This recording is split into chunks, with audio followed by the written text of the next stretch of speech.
আসসালামু আলাইকুম রহমতুল্লাহ বারাকাতু। প্রিয় বন্ধুরা, কেমন আছেন সবাই? আশা করছি আপনারা সবাই ভালো আছেন।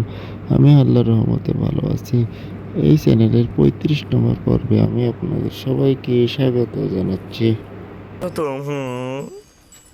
আহ, ঠিক আছে, ঠিক আছে, আমি বুঝেছি। তার মানে আর বেশি কথা বলা যাবে না। আমি চলে যাচ্ছি। কিন্তু আলী জনাব, এই রীতিগুলো কিন্তু সুদর্শনের জন্য যায় না।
ওহ, এত চতুরতার কাছে ও কিছুতেই বশ্যতা স্বীকার করলো না। যদিও পাথরও হতো তবু ওকে গলিয়ে ফেলতে পারতাম, কিন্তু ইউজারশিপ পাথরের চাইতেও কঠিন। তালাশ করে লাভ নেই, কোনো ফলই হবে না। তাহলে তোমরাই আমাকে বলে দাও, আমি এখন কি করব? কোনো পথই কি খোলা নেই? ইউজারশিপকে কারাগারে পাঠিয়ে দিন, এটাই তার একমাত্র পথ। কারাগারে? হ্যাঁ, সম্ভবত কারাগারের প্রকোষ্ঠে সে আপনার রাজ্যের রাজনিয়ামত উপলব্ধি করতে পারবে। হ্যাঁ, কারাগারের স্বাদ পেলেই তার মাথা আপনার চরণে লুটিয়ে পড়বে। কিন্তু আমি তাকে কারাগারে পাঠিয়ে কিছুতেই দূরে থাকতে পারবো না। অবশেষে আপনি একটা সুযোগ পাচ্ছেন যেটা আপনি হাতছাড়া করবেন। এই শাস্তির মাধ্যমে হতে পারে ইউজারশিপের দম্ভ একেবারে ভেঙে পড়বে। জেলখানায় তার অহংকার চূর্ণ হয়ে যাবে। বশ্যতা স্বীকার করলে তাকে আজাদ করে দেবেন। ইউজারশিপকে সপ্ত দরজার কামরায় ডাকো।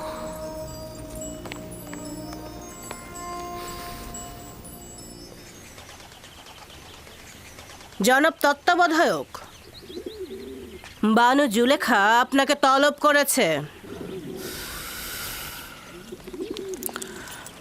ঠিক আছে, চলুন।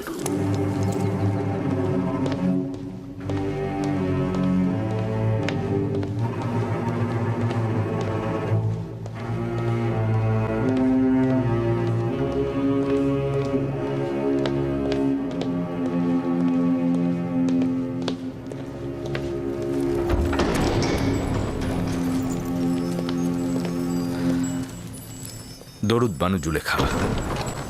দরুদ আমাদের জওয়ান তত্ত্বাবধায়ক ইউজারশিপ।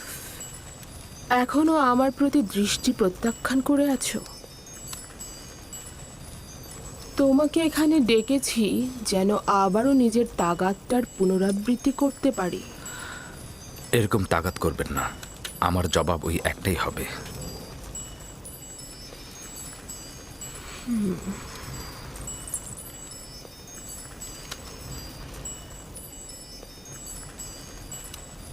এখনো আমার প্রতি মনক্ষুণ্ণ হয়ে আছো? ওই দিনের জন্য আমি তোমার কাছে ক্ষমা চাচ্ছি। আমি কোনো গুনাহ করতে চাই না, আর আপনিও এতে সফল হবেন না। তুমি কি জানো জুলেখা না উত্তরটির সাথে পরিচিত নয়?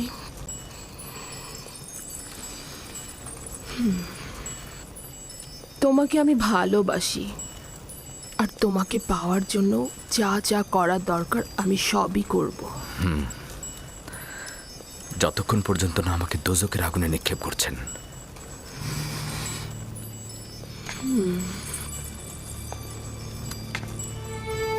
দোজকের আগুনে না, আমার বন্ধনে নয়। কেন? আমাকে বাধ্য করো না। নিজেকে বিরত রাখুন বানু। আমাকে এর চাইতে বেশি আর রূঢ় ব্যবহারে বাধ্য করবেন না। জনাব পুতিফার তো আমার সাথে কোনো খারাপ কিছু করেনি। তার মর্যাদা নিয়ে এর চাইতে বেশি আর খেলবেন না। তোমাকে এখানে নসিহত দেওয়ার জন্য ডাকিনি। আনুগত্য প্রকাশের কোনো ইচ্ছে তোমার নেই। খুব ভালো, তবে এটা মনে রেখো, এরপর থেকে জুলেখা নিজের কলবের পরিবর্তে সিনার মধ্যে একটা পাথর রেখে দেবে। যাও।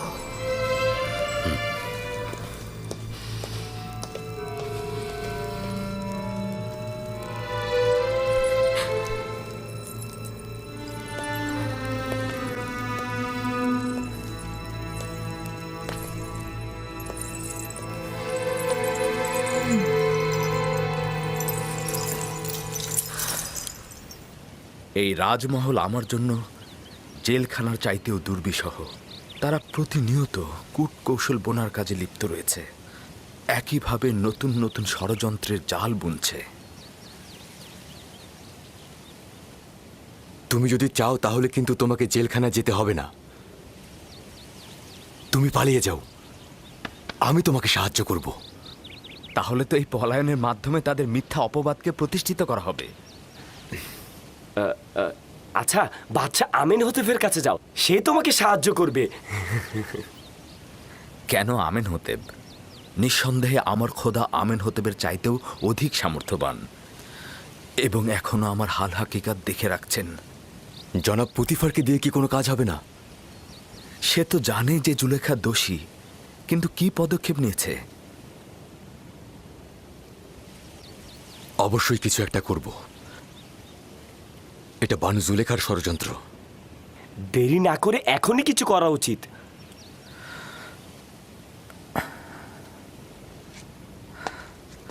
গুনাহগার এসব নারীদের চাইতে আমি বানু জুলেখাকে অধিক ভালোবাসি। আমি আমার শক্তিশালী খোদাবন্দের কাছে পানাহ চাই, ধৈর্য ধরা তৌফিক চাই। আমি আমার খোদার বার্তার জন্য সবুর করব। উনি নিশ্চয়ই আমার থেকে গাফেল হবেন না। কোনো কিছুই অবশিষ্ট নেই যা অতীতে করিনি। এমন কোনো সম্মতিও নেই যা দিল থেকে বাহিরে প্রকাশ করিনি। কোনো চাহিদাও নেই যা প্রকাশ করিনি। এমন কোনো পর্দাও নেই যা ছিন্ন করিনি। কোনো ভালোবাসার লাজুকতাও বাকি নেই যেটা টেনে আনিনি। তুমি এখন বলো আমি কি করব? তাহলে কি এবার কারাগারে পাঠিয়ে নিজের কার্য হাসিল করব? যেহেতু আপনার মহব্বতের মতো মিশরের নারীদেরও মহব্বত সৃষ্টি হয়েছে, সুতরাং ওষুধটা ভিন্ন হওয়া উচিত। কারাগারের বন্ধনকেই আমি আপনার বন্ধন মনে করছি। এটাই ঠিক হবে। পদক্ষেপ গ্রহণ করছি। আজ থেকে ইউজারশিপ ভিন্ন এক জেলখানার চেহারা দেখবে। জেলখানায় তার সুন্দর চেহারাটার বদলে কুৎসিত আর ঘৃণায় পরিবর্তিত হয়ে যাবে।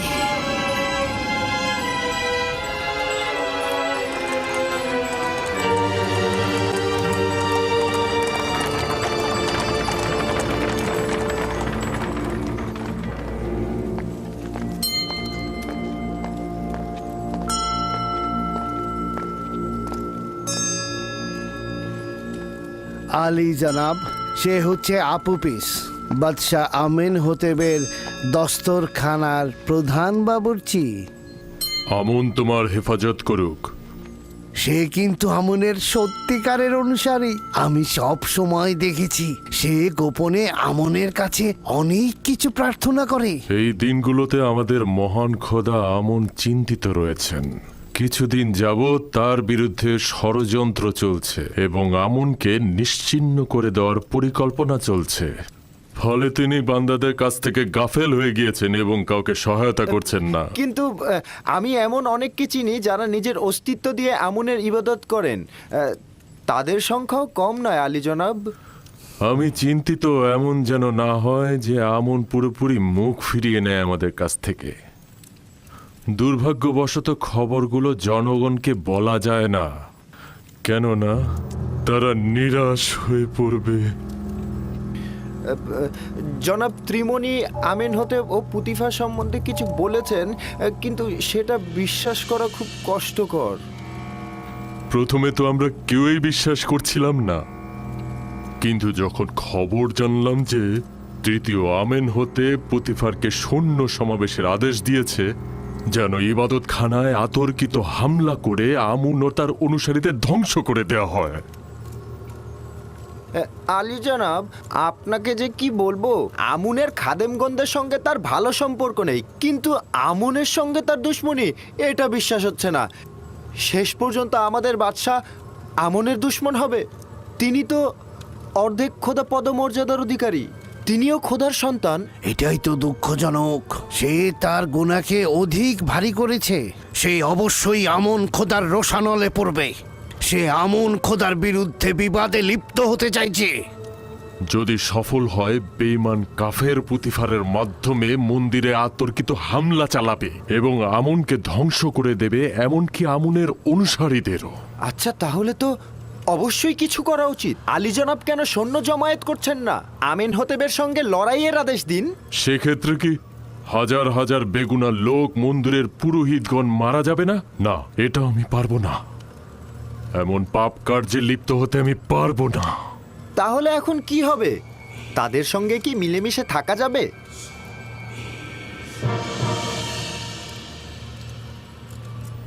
আমি ভাবছি এমন কাজ করব যেন হানাহানি রক্তপাত বাদ দিয়ে আমুনের বিরুদ্ধে যুদ্ধের মূল উৎসগুলোকে একেবারে নিশ্চিহ্ন করা যায়, নির্মূল করা যায়।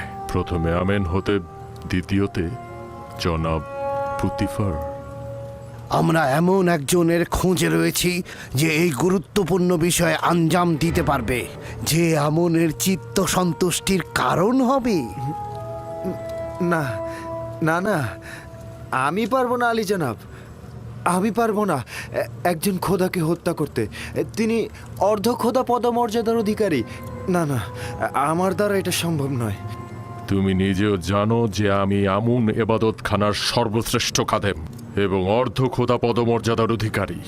তোমার কাছে সওয়াল করছি, খোদার পক্ষ থেকে যদি অপরাধ করা হয় এবং আমুন খোদার সঙ্গে যদি দুশ্মনী করা হয়, তবে তার শাস্তি কি সাধারণ মানুষের চাইতে ভারী নয়? দ্বিতীয়ত, তুমি এই কাজের মাধ্যমে আমুনকে নাজাত দিচ্ছ, সাথে সাধারণ হাজারো মানুষের প্রাণ। আমার নিজের জানের কি হবে?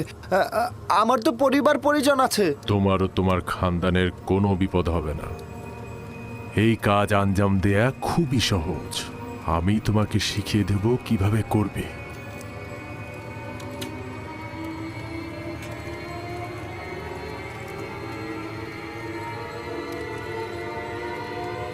তুমি কেন চাইছো একজন সাধারণ বাবুর্চি হয়ে সারা জীবন কাটিয়ে দেবে?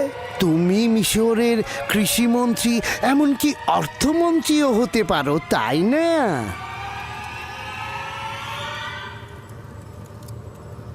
হ্যাঁ।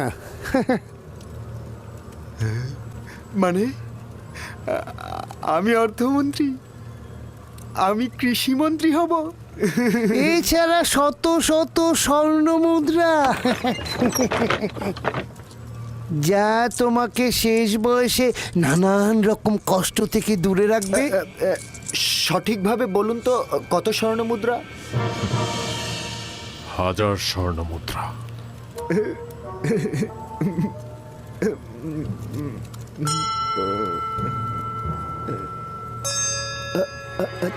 দুই হাজার। জানেনই তো, রাজমহলে আমার একটা বন্ধু আছে, তাকে আসলে আমি আমার সঙ্গী করতে চাই। তাকেও তো 1000 দিতে হবে। কোনো সমস্যা নেই। আমনের নিজের সম্পদ এখন তার হেফাজতেই ব্যবহার হচ্ছে।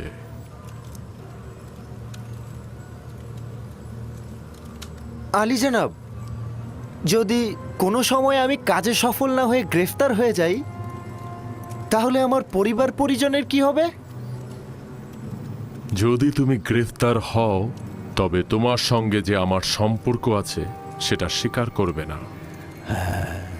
তাহলেই তোমার খানদান আমার হেফাজতে থাকবে। আর যদি তুমি স্বীকার করো, তবে তোমার খানদানের আত্মীয় স্বজন ও স্ত্রী সন্তান আমুনের অভিশাপে একদম ধ্বংস হয়ে যাবে। কাজেই তোমার উচিত হবে মুখ বন্ধ রাখা।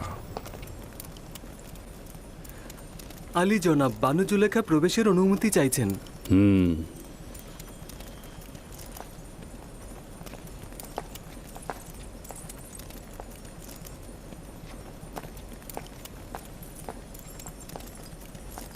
ওই কেনানি গোলাম আপনার আদেশ অমান্য করে ওই দিনের ঘটনা সবার কাছে প্রকাশ করেছে। আবার কি কূটকৌশল করছো? স্পষ্ট করে বলো। আপনি জানেন না যে ওই ঘটনা আমাকে কতটা অপমানিত করেছে। সকল মজলিসে উদ্ধৃত হচ্ছে যে মিশরের আজিজ তার সহধর্মিনীকে একজন গোলামের সাথে মিলনরত অবস্থায় দেখেছে, কিন্তু না দেখার ভান করে না তাকে কারাগারে পাঠাচ্ছে, না কোনো শাস্তি দিচ্ছে। তুমি কি চাইছো একজন বেগুনাকে আমি শাস্তি দেই? সে অবশ্যই গুনাহ করেছে, গোপন কথা ফাঁস করেছে। তাই আমি ইচ্ছা পোষণ করছি আপনি অবশ্যই তার বিরুদ্ধে কোনো পদক্ষেপ গ্রহণ করবেন। কি পদক্ষেপ সেটাও বলো।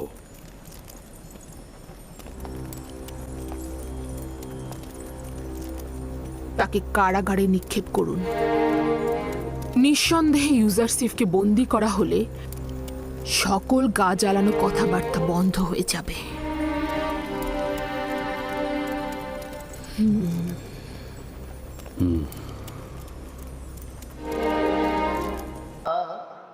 এত নাকি বেশি, অথচ আজকে প্রত্যেকটি জায়গায় দেখেন আজান হচ্ছে, মসজিদে মুসাল্লি পাওয়া যাচ্ছে না, ইমাম মুয়াজ্জিন আছে, এমন এমন জায়গা আছে শুধুমাত্র ইমাম আর মুয়াজ্জিন। তাও মুয়াজ্জিন গুলো কোন রকম বুড়া হয়ে গেছে, বয়স্ক ভাতা ওয়াজিব হয়ে গেছে, সেই বুড়াগুলো ধরে নিয়ে এসে জোর করে আজান শুদ্ধ হয় না, আশহাদু আন্না মুহাম্মাদুর রাসূলুল্লাহ বলতে গিয়ে আশহাদু আন্না মুহাম্মাদুর রসগোল্লা বলে ফেলে। কি আজান শুদ্ধ হয় না, উচ্চারণ ঠিক নাই, জোর করে। দেখেন ম্যাক্সিমাম মসজিদের মুয়াজ্জিন গুলো দেখেন সব বুড়া মানুষ, কিন্তু প্রয়োজন ছিল যুবকদেরকে আজান দেওয়া, প্রয়োজন ছিল যোগ্য ব্যক্তিদেরকে ওই জায়গায় আনা। কথা বলুন ঠিক কিনা? আসলে এগুলি কেন? এর কারণ হচ্ছে এই সমাজের মধ্যে আমাদের ইবাদতের মূল স্থান হচ্ছে মসজিদ। এই মসজিদের ইমাম মুয়াজ্জিন সবচাইতে অবহেলিত। এই বাংলাদেশের মধ্যে সবচাইতে যত রকমের কর্ম আছে সবচাইতে বেশি ডিউটি করে ইমাম আর মুয়াজ্জিন, আর সবচাইতে নিম্ন শ্রেণীর বেতন হচ্ছে ইমাম মুয়াজ্জিন। কথা বলছেন না? মানে আপনারা মুসাল্লি আছেন, এর ভিতরে অনেকে কমিটি আছেন, তো এই জন্য ঠিক বলছেন। আমরাই তো সেই লোক। আপনারা একটু খেয়াল করে দেখেন, সব চাইতে এই কনকনে শীতে মুয়াজ্জিন সাহেব কত কষ্ট করে আজান দেয়, তারপরে 5 ওয়াক্ত নামাজ 24 ঘন্টা তাকে ডিউটি করতে হয়। অন্যান্য চাকরি দেখেন ছুটি আছে, ইমাম মুয়াজ্জিনের কোনো ছুটি নাই, অথচ তাদের মর্যাদা নাই, তাদের ইজ্জত নাই। তাদের যে বেতন হওয়ার দরকার ছিল, ইমাম মুয়াজ্জিনদের 10-15,000 20,000 বেতন হওয়ার দরকার ছিল তাদের যে ডিউটি, কিন্তু অবহেলিত। কথা বলছেন না কেন আমার ভাইয়ারা? এই জন্য 3 নম্বরে রাসূলুল্লাহ সাল্লাল্লাহু আলাইহি ওয়াসাল্লাম মুআয বিন জাবাল রাদিয়াল্লাহু তাআলা আনহুকে বললেন, তুমি অবশ্যই তাদেরকে নামাজের দাওয়াত দিবে, অবশ্যই নামাজের কথা বলবে। কারণ কোন ব্যক্তি ইচ্ছাকৃত নামাজ যদি ছেড়ে দেয় তাহলে ওই ব্যক্তির ঈমান থাকে না, ওই ব্যক্তির আল্লাহর পক্ষ থেকে আর কোনো সিকিউরিটি, কোনো নিরাপত্তা থাকে না। কোন ব্যক্তি যখন ফজরের নামাজ পড়ে কাজে কর্মে বের হয়, তার সারা দিনের সমস্ত কাজের মধ্যে বরকত প্রদান করেন কে? সবাই বলেন, বরকত প্রদান করেন কে? আর যে ব্যক্তির ফজরের নামাজ নাই, সারা দিনের আল্লাহর পক্ষ থেকে তার কোনো সিকিউরিটি নাই, নিরাপত্তা নাই, তার কোনো কাজের বরকত নাই। ইনকাম করবে, অনেক কিছু দেখবে, টাকা পয়সা, কিন্তু বরকত। অনেকে আছে দেখেন টাকা পয়সা অর্থ সম্পদ অনেক কিছু, কিন্তু বরকত নাই। যদি বলেন কেমন বরকত নাই, যদি বলেন কেমন বরকত নাই, ডাক্তারে বলে দিয়েছে শুধুমাত্র সকালবেলা 1টা কিংবা 2টা রুটি, দুপুরবেলা কোন রকম 2টো ভাত, আর রাত্রে কিছু খেতে পারবে না, শুধু একটু সবজি। কি কথা বলেন না কেন? আর কত ভ্যান চালক, রিক্সা চালক, এই যে আমরা জন্মজুরি খেটে খাই, সারা রাত মাঠে কাজ করে, দেখবেন আপনার এমন গামলায় ভাত মাখায়, দেখলে ভয় করে। কথা বলেন, খাওয়ার সাথে সাথে হজম হয়ে যায়, তাদের খাওয়ার ভিতরে এত বরকত কে দিয়েছেন? কারণ তার আয়ের মধ্যে রয়েছে হালাল, তার রিজিকটা হালাল। আর হারাম উপার্জন করতে করতে করতে সব খাওয়া বন্ধ, ডায়াবেটিস হয়েছে, এই রোগ সেই রোগ, সব বন্ধ। সকাল বিকাল না দৌড়ালে হাঁটুর মালা আর চলে না। সব আল্লাহ সাইজ করে ফেলেছে, কথা বলুন ঠিক কিনা? কিন্তু উপলব্ধি করার শক্তি নাই, আকলও মানুষের হারিয়ে গেছে। এই জন্য আসুন সম্মানিত ভাইয়ের আমার, সম্মানিত উপস্থিতি, জীবন গেলেও আমরা কি কাজা করব না? নামাজ কাজা করব না, নামাজ আমরা পড়বো, নামাজকে অবশ্যই গুরুত্ব দেব, কারণ হাসরের মাঠে সর্বপ্রথম মানুষের আগে নামাজের হিসাব দেওয়া হবে। কিসের হিসাব? আপনি হজ করেছেন, যাকাত দিয়েছেন, ফিতরা দিয়েছেন, কোরবানি দিয়েছেন, সমাজের কাজ করেছেন, আপনার দাড়ি টুপি পাগড়ি সব ঠিক ছিল, হাসরের মাঠে সর্বপ্রথম আপনি ফেল করলেন, আপনার জীবনে নামাজ নাই, তাহলে বাদ বাকি এবার আপনার কি হবে? আপনি পরীক্ষার হলে ঢুকলেন, প্রথম সাবজেক্টে যদি আপনি ফেল করেন, প্রথম সাবজেক্ট আপনি এমন নকল করতেছিলেন, ধরে ফেলেছে, আপনাকে কি করে দিয়েছে? লাল কার্ড দেখিয়ে আপনাকে বাহির করে দিয়েছে, তাহলে বাদ বাকি সাবজেক্টের কোনো কাজে আসলো? তাহলে হাসরের মাঠে সর্বপ্রথম মানুষের হিসাব নেওয়া হবে নামাজের। নামাজ যদি ঠিক না থাকে, নামাজে যদি আপনি ফেল হয়ে যান, তাহলে আপনার অন্যান্য ইবাদত কি হবে? অথচ সমাজে এক শ্রেণীর লোক আছে, হুজুর নামাজ না পড়লে ইমান, কোন ট্যাবলেটে ঠিক করেছে আল্লাহ ভালো জানে, ইয়াবা কি কোন কিছু দেখি আল্লাহ ভালো জানে। কি কথা বলেন ঠিক কিনা? এরা শয়তানি তৈরি করেছে এগুলো, এই হাদিসগুলো, অথচ এই কথার কোনো ভিত্তি নাই। আসুন